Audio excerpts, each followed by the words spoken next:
Hi everyone and welcome back to another episode of the Property Development Unpacked. Today we're talking about sustainability initiatives during a DA lodgement in New South Wales.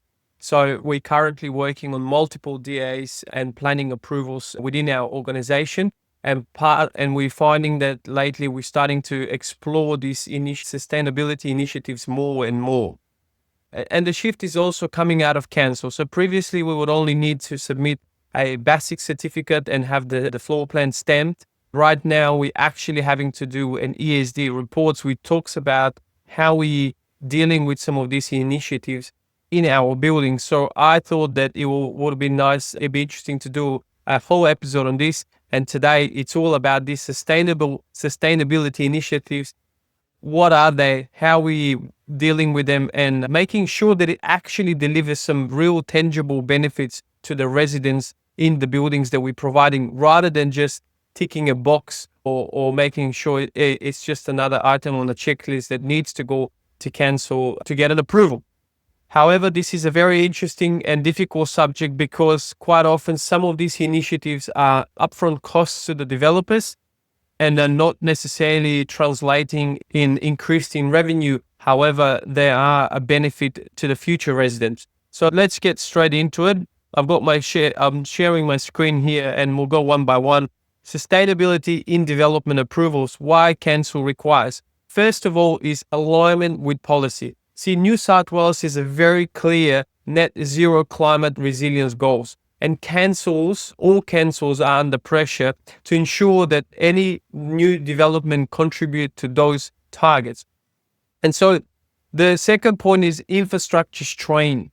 More residents means more demand on water, energy, and transportation networks. And by requiring things like rainwater tanks, EV charging, and passive design, council reduces the pressure on their public infrastructure. Number 3 is health and livability. It's features like ventilation, green space, and also cycling facilities that aren't just feel-good extras. They directly improve the residents' well-being, reduce their heat stress, and support their healthier communities. The next one is future-proofing. Now, councils know regulations will only get tougher. And by embedding these sustainability requirements now, they're avoiding retrofitting problems later. So the message is very clear here. Sustainability isn't about ticking a box anymore. It's about ensuring developments are resilient for decades to come. But it's also a responsibility that us as executioners, strategists, managers, and also property developers are actually adhering to, and start being a little bit more conscious about these parts of the development. We shouldn't just be focusing on the expensive stones and the appliances that we're putting in the apartments and using that as a marketing component when we're trying to sell off the plans. I truly and genuinely believe that we should be focusing on the actual benefits and the outcome of the people that will be residing in those developments that we're creating. And that's a really good segue for our next talking point, which is the natural ventilation and light.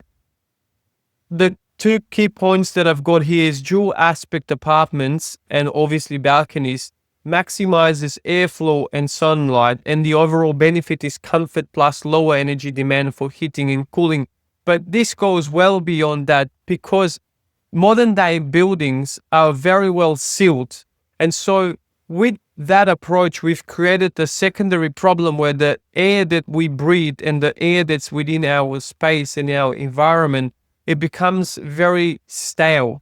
It becomes very moisture. And that air can cause all sorts of health issues, but at the same time, it's the number one contributor to moisture and growing mold. And the health implications is really detrimental.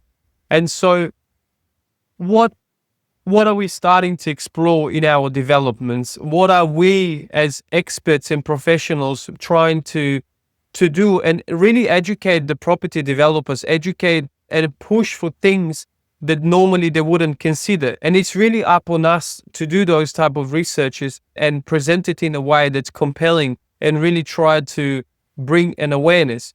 And so one approach that we've been exploring is HRVs, which is heat recovery ventilation systems.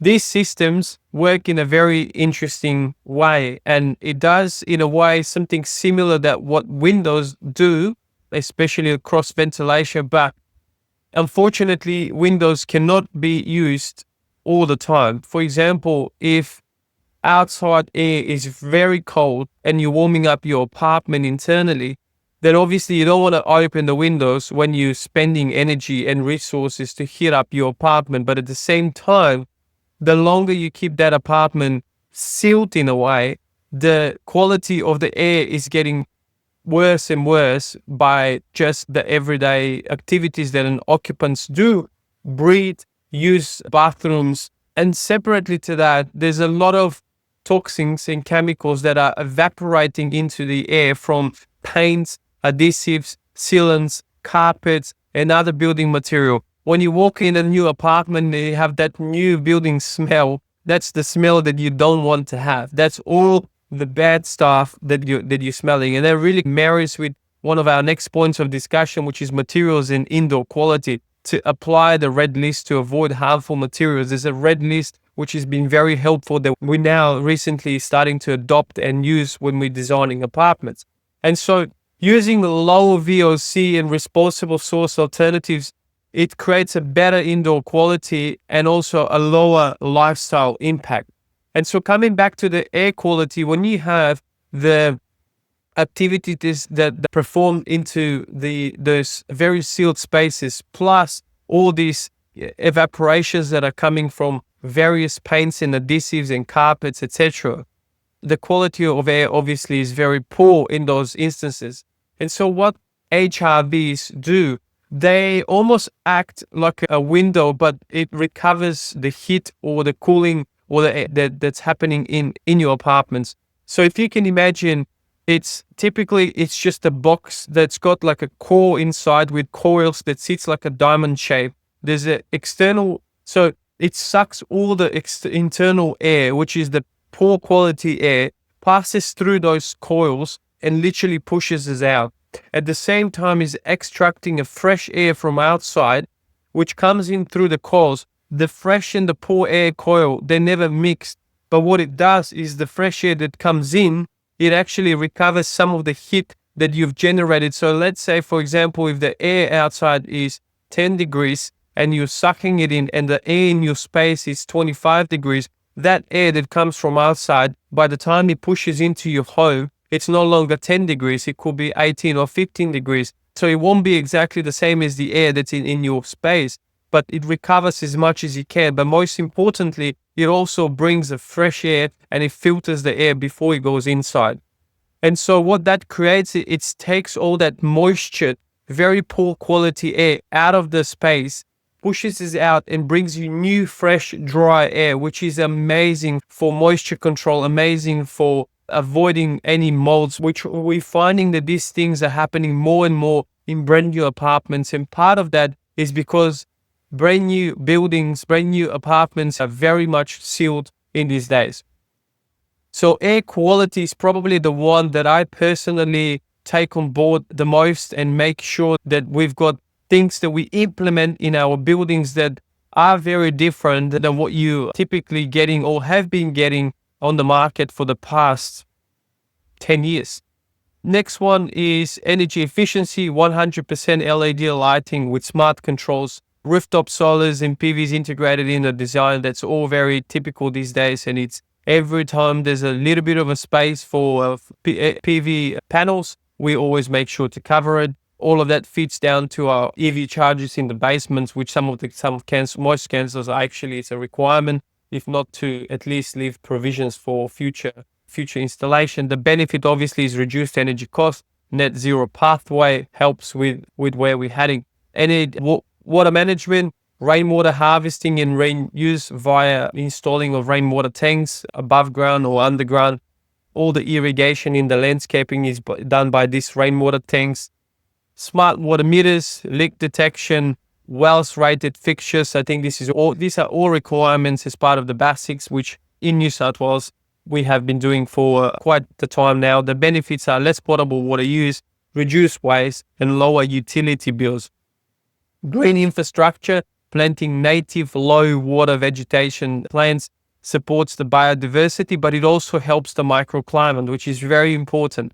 And the benefit of that is stormwater management and healthier urban environment.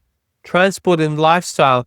This is quite often done before the selection of the development site, but even afterwards, really identifying what are the connections, the transport links, where the bus stops are, and all these things is what we look at, and we're trying to maximize and encourage the use via the design, providing cycling facilities for residents, EV charging stations in basements, encourages active transport and low emission lifestyle.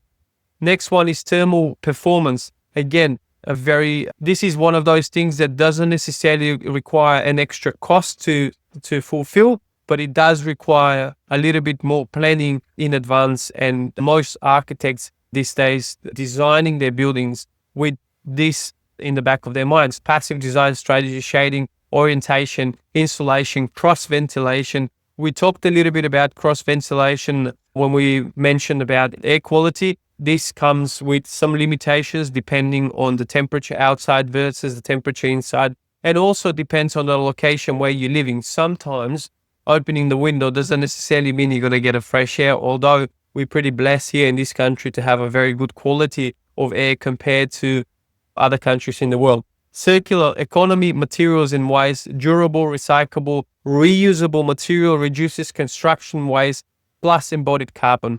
And the benefit for this is a long-term resource efficiency. Now, these are no longer just optionals. Councils expect them in the DA, and they add some upfront costs but deliver lifestyle savings, but positions developments future-proof, and marketable. So think about these upfront costs that they're doing something really good for the people that will live there. They will improve people's health and the environment will be healthier. And if you're living in an environment where you're getting all these high VOCs or poor quality, all of a sudden it starts to impact on your lifestyle. It starts to impact on your abilities, on your mood, on your how you feel on a daily basis. And most of the time you don't even know where it's coming. You think it's you that's the problem, but it's all these things that are happening to you in your brand new apartment that you purchase. So it's almost, if you're a property developer, to me, this is a moral obligation, even though it adds some upfront costs. I understand that's very difficult with the current construction costs and making development sites work. But I genuinely believe we've got a moral obligation to think about these things. Thank you.